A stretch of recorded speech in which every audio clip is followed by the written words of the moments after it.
Hello, everyone. Welcome to the third episode of our college admissions tips to success series. At this point, it's like a podcast, so we're going to call it a podcast at this point. But either way, we're very delighted to have you all here in our third episode, in which we're going to cover more information about the application elements of the college application process. And today, really, our big focus is going to be more on the line of like letters of recommendation and also some other like final sections like the awards and extracurricular section, which is also both sections being very important. So we are going to cover that for sure. But to start off with some introductions, Bree, you've been with us all these episodes, but I guess we can give our viewers another chance to get to know you a little bit. Yes, of course. My name is Brianna Dolly. I am one of the virtual outreach tutors for college admissions, and I'm also a GSE board ambassador. I'm originally from a super small town in Minnesota, but I now attend Vanderbilt University. And at Vanderbilt, I am pre-med and also a theater major with minors in chemistry and anthropology. Perfect. And for me, myself, my name is Ishaan Chabi. I am the founder of GSE and all of its subsidiaries like VOT, IDA, and GSE Health. I'm originally from Atlanta, Georgia, and I actually also went to Vanderbilt, but I graduated in fall of 2024. I double majored in molecular and cellular biology and medicine, health, and society at Vanderbilt. And now I am headed off to medical school, specifically the Quillen College of Medicine, as a dual MD MPH candidate and a Dean's Scholar. So that's a little bit about me and Bree. And as far as agenda, I know I kind of covered the rough outline as to what we're planning to cover in this episode, but do you want to go a little bit more into detail, Bree, about like I know I said letters of recommendation and awards, but maybe talk about like specifically some subtopics that we're going to cover? Yeah, yeah, absolutely. So, as for letters of recommendation, we're going to go over kind of what is a letter of recommendation, what letters are required by colleges during the admission cycle, and who should you request a letter from, slash, how should you request a letter. And we'll also kind of go over another timeline of when should you request those letters, when do they need to be submitted, and all that. For awards and extracurriculars, we're going to talk about what these sections entail and kind of how to prioritize what to include because you are given a limited number of awards and extracurriculars you can include. And we're also going to go over just a brief how to improve the section leading into the admissions season.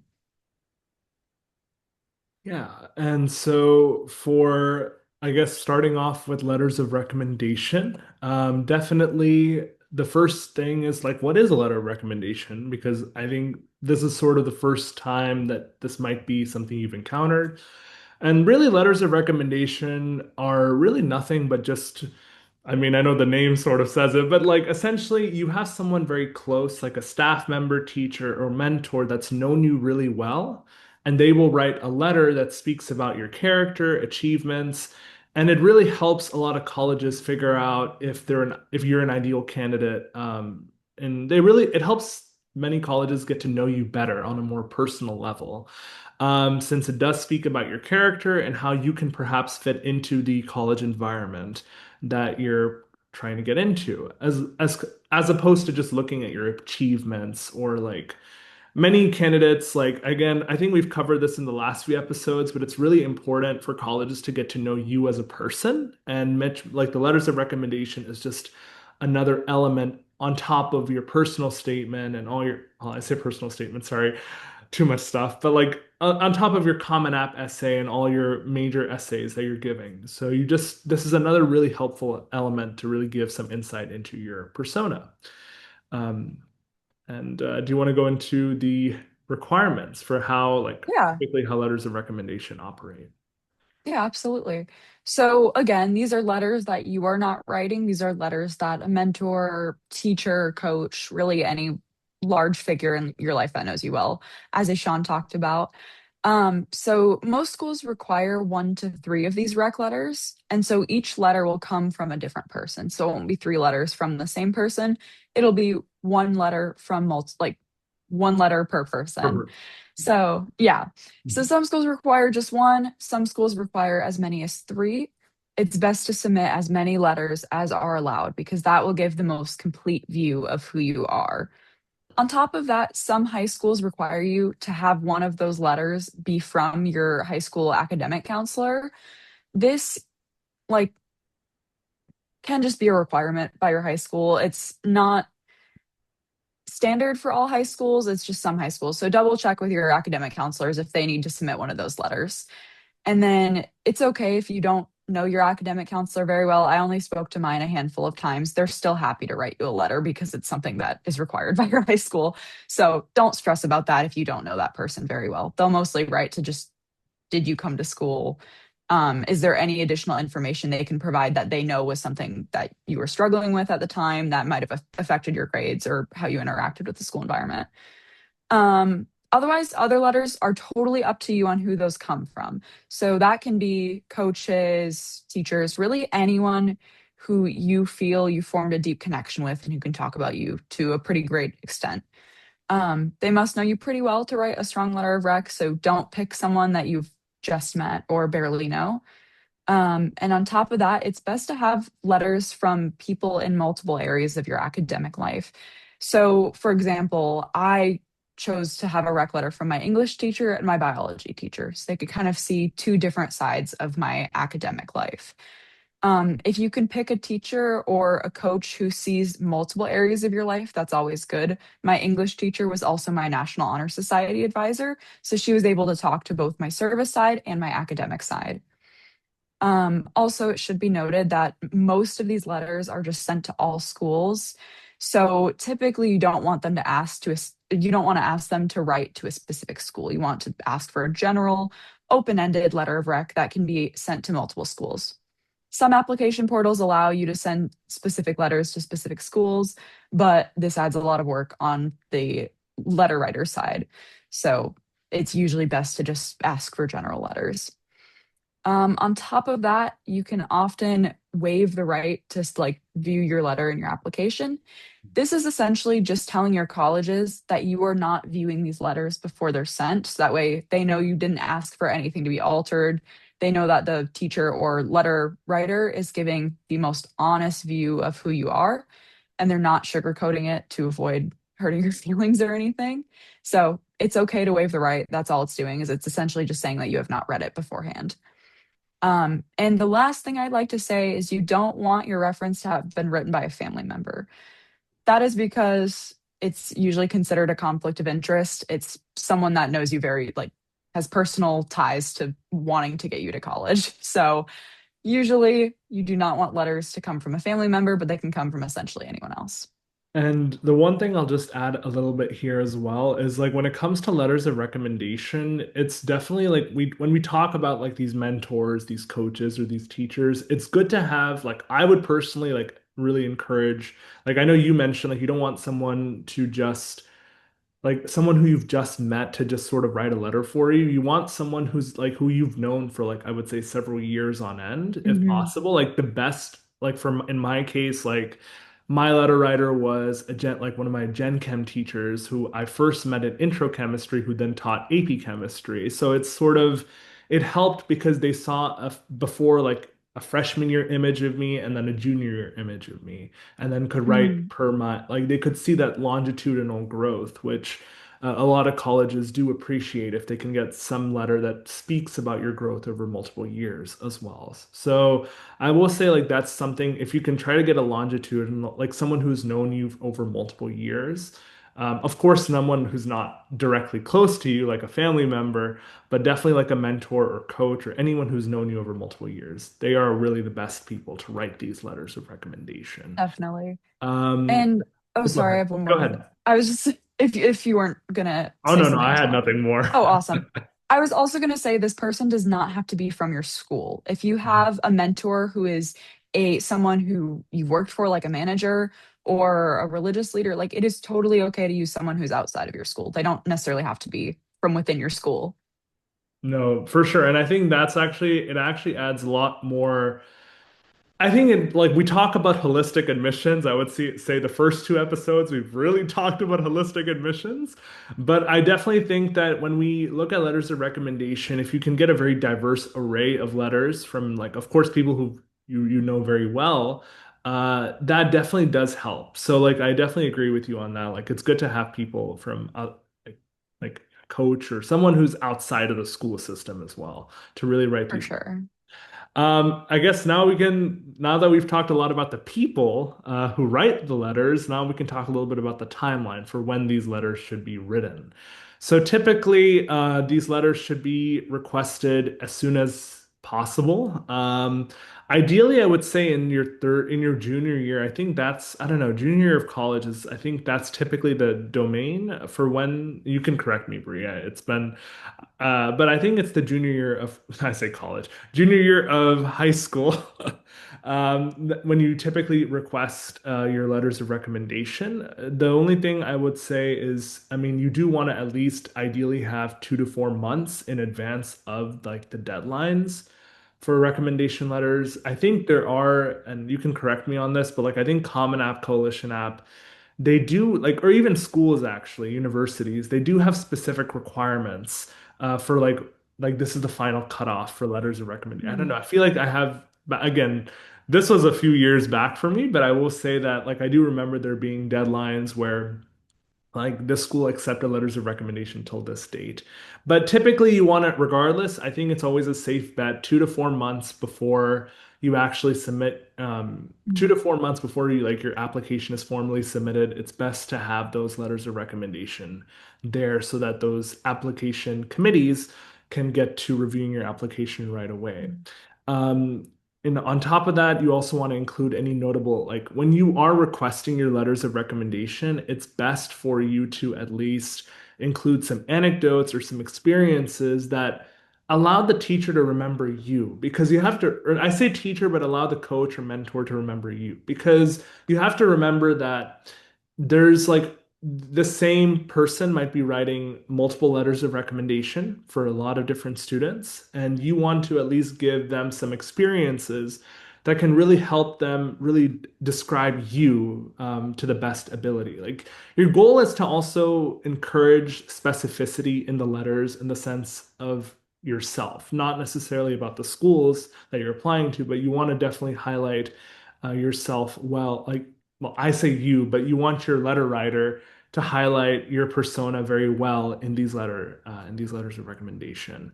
And of course, as always, it's important to keep your letter writer very well informed about deadlines, reminder emails. Like it is your job at the end of the day to ensure that the letter writers complete those letters of recommendation in a very timely manner before all the deadlines. So that is your responsibility. Um, and generally speaking, when you're trying to track whether a letter of recommendation has been submitted by your letter writer, there are like a lot of these application portals that the colleges do send to you after you've submitted your application, which we will get into in I think in our next episode about like the supplemental application portals. But typically, you do get notified when those letter writers submit their letters of recommendation about. So that's pretty much the big overarching timeline.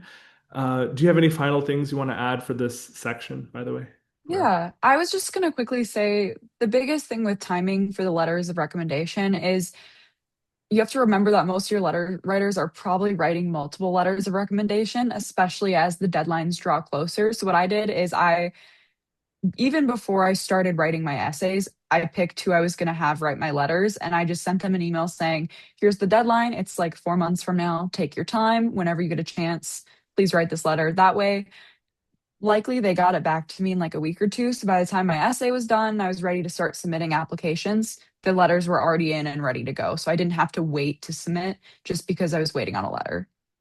and I also want to just briefly add in, I remember when I was applying, like typically you can apply to so many different colleges, right? The only thing I would say is like with each of these colleges, like of course there might be different priorities. Like this is something that we might have covered in our first episode, but like when you're planning out the overarching deadlines as to like which colleges you need to prioritize, I also what I did in my email requests for letters of recommendation is like I did it in phases. So like the colleges that require like have the most immediate deadlines for like a letter of Mhm. recommendation. I highlighted that like this is the first batch. I'm applying to this total number of schools. This is the first batch of schools that have the most immediate deadlines. But either way, like you want to ensure that your letter rec writer is someone who like they can get everything done already before like basically this letter of rec, as we said, is not school specific anyways. So you want to ensure that like they're being very diligent in terms of timing and stuff. But like I will say like a big part of this process is organization. And with rec letters, I will definitely say like keeping your letter writer informed since they're very much involved in this process is going to be a big tip to success for this section specifically. Anyways, that's a little final notes for me. I guess we can transition to the awards and experiences section, which arguably I would say it's definitely up there For in sure. terms of actually every element in this is very important, but I will say this element in particular for the college admissions process is certainly something that a lot of it's a I won't say it's a make or break, but because everybody's very unique. But I will say that it is a very highly valued section, and how you do it is also important. So, Bree, take it Definitely. away. Awesome. So, what do these sections entail? Essentially, you have one section for extracurriculars and one section for awards. Where the divide is for that is you have extracurriculars, that's things you do. Awards are titles or recognitions that you've received. So, usually for awards, there are 5 spaces given. So, you can highlight essentially 5 different awards. And most application portals have 10 spaces for extracurriculars, but this varies slightly between application portals. For example, the Common app gives 10 slots, and the Coalition app gives 8 slots. So, you can highlight 8 to 10 extracurriculars. So the awards section, like what info do you include in these sections? For awards, you have the title of the award, the grade in which the award was received, and the level of recognition. Level of recognition is a very vague term, but essentially what they're meaning is, was this award specific to your high school? Was it a state level award, a national, or an international level of award? And if you're not quite sure, you can usually ask your school or Google and see if that award is on a smaller level or on a more national level. If you have not begun the application process, it is super, super helpful to begin keeping track of this information right away. Not only will this be beneficial during the college application process, but later when you're applying jobs and you're figuring out what to put on your resume, this is another thing that you can keep track of, just having all these awards on hand, ready to go, and to be plugged into your college application. On top of that, it's also really nice when you're going through, if you have more than 5 awards that you've received, to figure out, okay, what are the most impactful awards? And we'll get into that in just a little bit. As for the activity section, in each slot or for each activity, you have a space to include activity type. So they have a really long drop down list. It's like academic, athletic, arts, whole variety of activities. You have a spot to put any position or like leadership description you had. This only has a maximum of 50 characters, so you have to be really careful about what words you're using. So rather than putting full sentences, this is a case where you're going to want to put um, more specific keywords, like put your specific title or specific roles that you had in that position. And even if you didn't carry like a dedicated position, you can still write about your role in this group in this section. You also have to put the organization name, a description of the activity and accomplishments. This has a maximum of 150 characters. So again, you have to be careful and use keywords. I would avoid using full sentences, just to try to get in as much info as possible to get across what your role was in this extracurricular.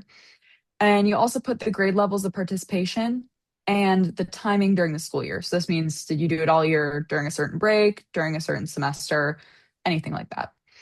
You'll also put your hourly commitment per week. This is within that time. So if I'm just in a fall activity, I'm putting my commitment per week during just the fall. And then weeks spent per year. And then also, this section's kind of long. You put yes or no for I intend to participate in a similar activity in college. So that's essentially saying, like, if I was a swimmer in high school, do I want to continue being a swimmer in college? And this is not committal. It's just letting the college know what you might be interested in. And I will say with this section, like I know Bree just mentioned quite a lot of like this. I will say the activity section has a lot of different elements that they ask. Like, I mean, Mhm. the most I would say like the hourly commitment per week and the weeks spent per year, like those are sort of like the purpose behind that is to verify how much of like how involved you are Mhm. in the activity itself. So given that there's like I would say like a maximum space of just 10 for like this specific section, you obviously if you have activities that you've really put your full passion and put everything into it, like this is the place where you can like that a lot like those two slots, like the hours per week and the weeks spent per year, that really shows how much you've really spent the time into that activity. For And I will sure. say one more thing, like when it comes to the character limits about, of course, the position leadership being only 50 characters, and then the description of the actual activity itself being about 150 characters. Like this is it takes a bit of time to really shorten your descriptions in like both the title and both the activity description itself. So like obviously we're here to help. That's definitely somewhere we can like so GSE we offer a lot of college admissions consulting services, which we have a video at the end that'll show how to get that scheduled and set up between either Bree or me.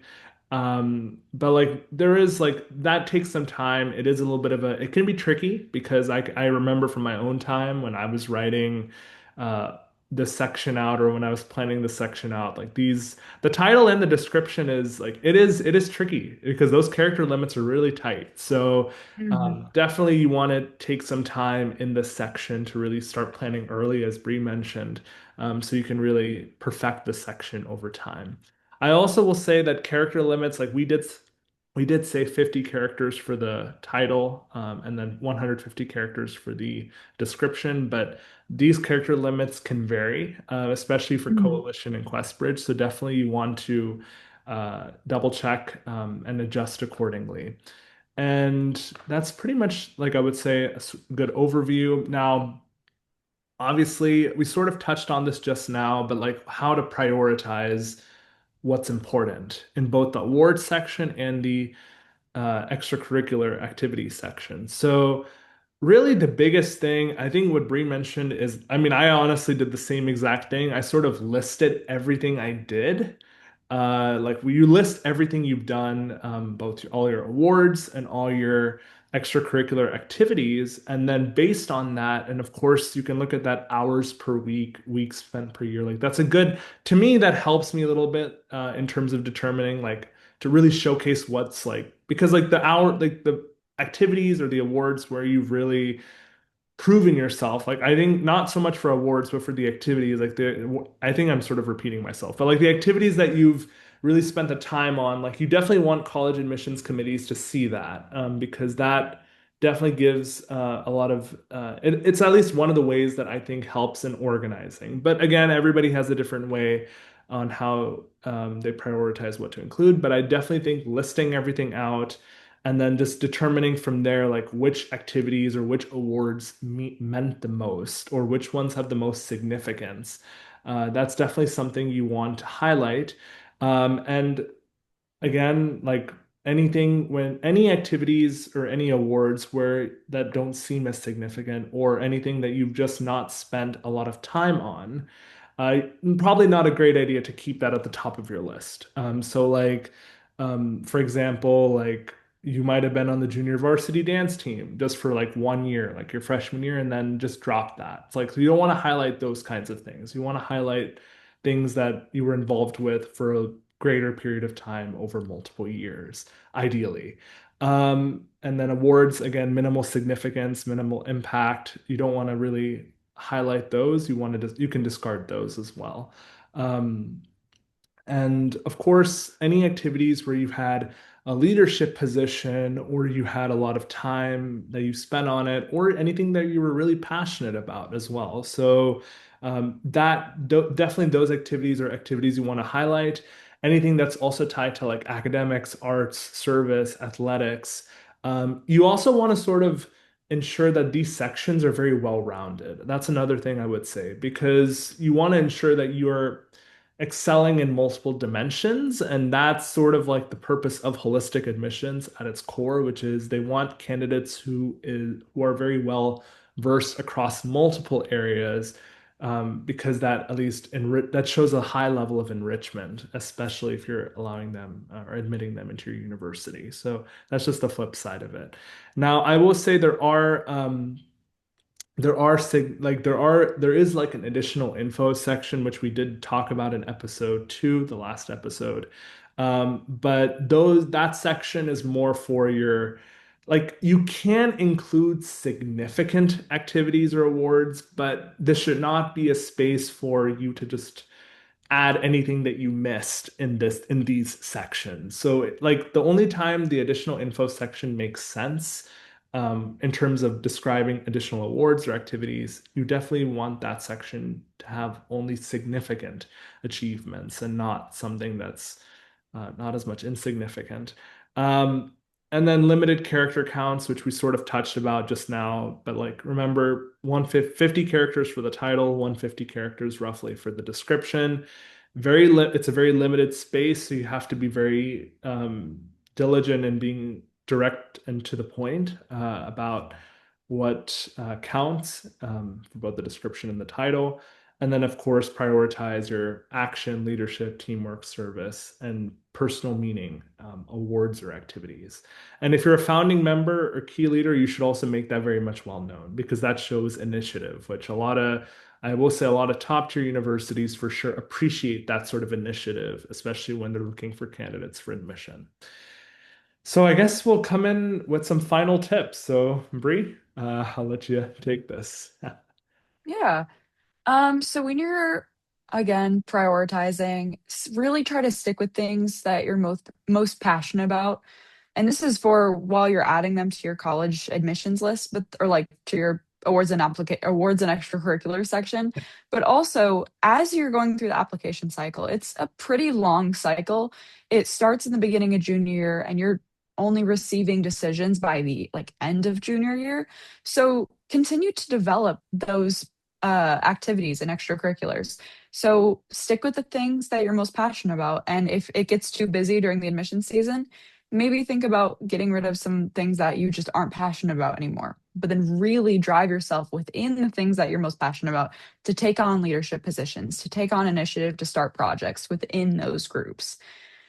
Admissions really love to see that continued involvement and also the continued climbing into leadership roles, into expansion, recruitment, really anything that shows that you are deeply involved with what you're passionate about.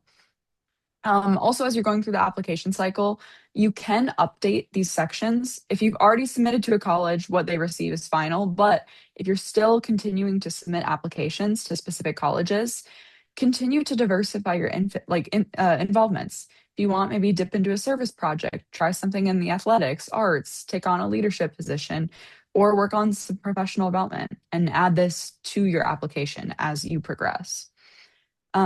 Again, remember that college admissions committees really utilize holistic admissions, which essentially means that they really want their candidates to excel across multiple domains. So they don't just want to see good ACT scores. They also want to see students who are getting involved in their community, getting involved in things they're passionate about, like arts or athletics, and also diving deeper into their specific or niche academic interests. Like, once again, if you know the major you're going into, or you have a really key passion or interest that you think college might find interesting, try to get involved in something related to that. Like for me, I knew I was going to be pre-med, so I got involved in different public health initiatives, or I got involved in a research project. So, doing something that's related to what you're interested in will show the college that that is truly what you're interested in. And also, it will help leverage your essays later when you're talking about, like, this is why I'm interested in it. I had this experience that connected to this and really proved that this was my interest. And on top of that, oh, sorry, go ahead. No, no, go ahead. No, I was just gonna say, like, I would say a good way to summarize that is like show but not tell, because in many ways you Correct. are essentially any activity, like especially in your essays. I know that's sort of a episode 1/2 topic, but Any essays where you're telling them that I'm interested in public health, or I'm interested in medicine, or anything like that. It's always great to have an activity to show that you are truly interested in said thing, right? So like I Mhm. think like that's a good way to sort of condense that. Like you want to show as much as you can, rather than just tell. Like telling is obviously you're telling them like I'm interested in this, but not necessarily that would be true. I'll be honest, from a very practical standpoint, telling is not necessarily the most, like we can say things, but when we show that we've done some action behind what we've said, then definitely that makes that much more of an impactful statement. So, anyways, continue. Sorry, I know I interrupted. Yeah. No, that's a really good way to put it because I mean, if you think about it in the sense of like I'm a theater major. I also knew I wanted to be a theater major and I was applying as a theater major outside of pre-med and it would be really weird if I spent like most of my application essay talking about how much I'm interested in theater and then have never done theater. So, I was involved in multiple musicals. It also shows taking action too. Like if I'm interested and I'm taking action to join this group because it's something I'm passionate about, that's what they want to see. And then for the last one, this is something that I think Ishan can talk about even better I than I can. So I will let you take it away. No, for sure. I mean, and I think one more thing I will say is like really in terms of extracurricular activities, one of the big things that I highlighted was a passion project, or like I actually started multiple organizations, which now have now been consolidated into GSE, which is what this group is. And really, like with this, I would say, like, I mean, personally, my interest was always in medicine. So, like, that's sort of where I sort of pushed myself into. But at the same time, me being a little bit entrepreneurial, like, I'm just saying, like, this sort of enriched my like how I appeared to college admissions committees, because like it helps to show that you're like Bree, you mentioned like you're interested in theater, like you did like you were interested in theater as well as medicine. So like it shows a bit of duality in terms of like you're not just a simple like straightforward candidate, which I know a lot of top tier universities they really appreciate.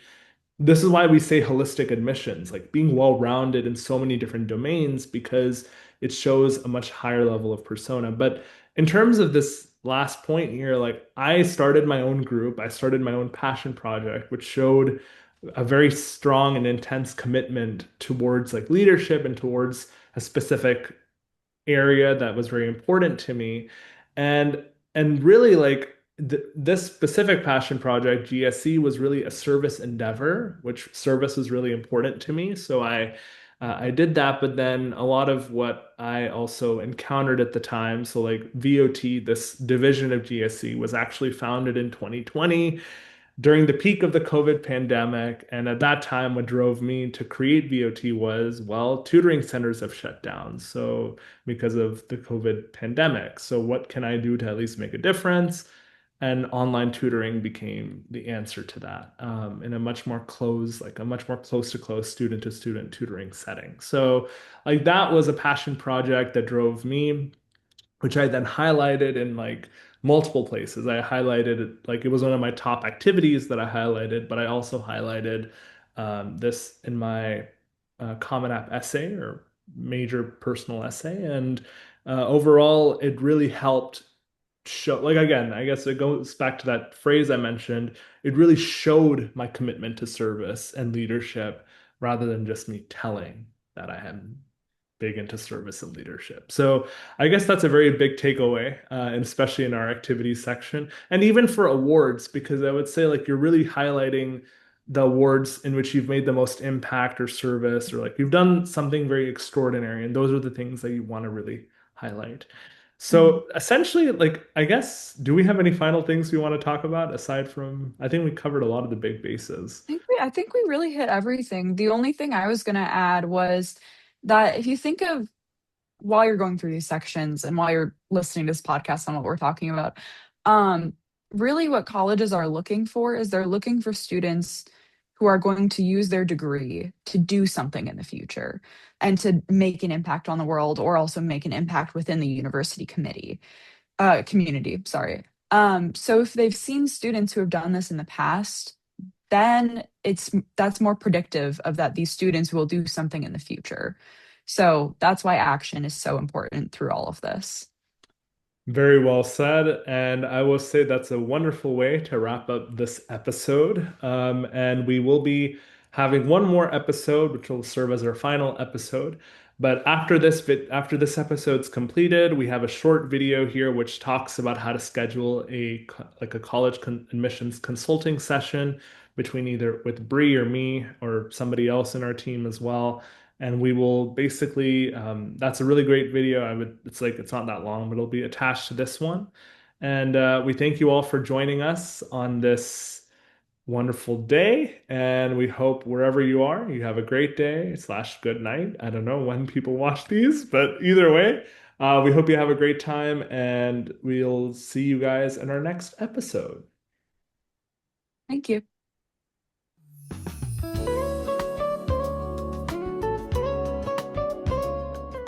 Welcome to GSE. We are glad that you have chosen us to best assist you in your academic needs. This video will cover the steps to set up a one-on-one virtual tutoring session with one of our skilled tutors. First, start by visiting the GSE website, thegsecorp.org. Next, scroll down and click on the Learn More button under the VOT Institute panel. Clicking the Learn More button will direct you to the virtual outreach tutoring page on our website. Upon reaching this page, scroll down and click on the Students button.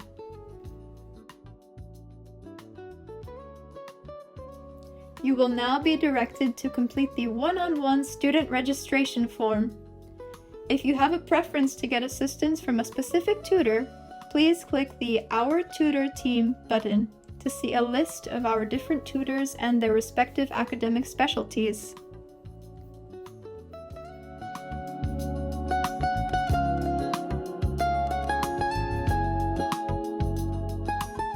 Near the end of the one-on-one student registration form, you will be asked to set up an appointment with a virtual tutor. When you click the Schedule the Appointment link, you will be directed to a scheduling page where you will set up an appointment with a tutor. Do not close the student registration form.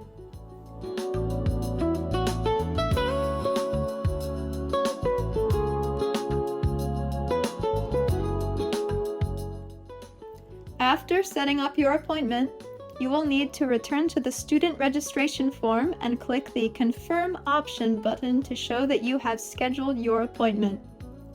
Finally, submit the student registration form and check your email for confirmation. Congratulations! You have successfully set up your virtual tutoring session. If you encounter any difficulties throughout this process, please do not hesitate to contact the GSE Technical Helpline at 516-331-1606 or send an email to us at tutors@thegsecorp.org.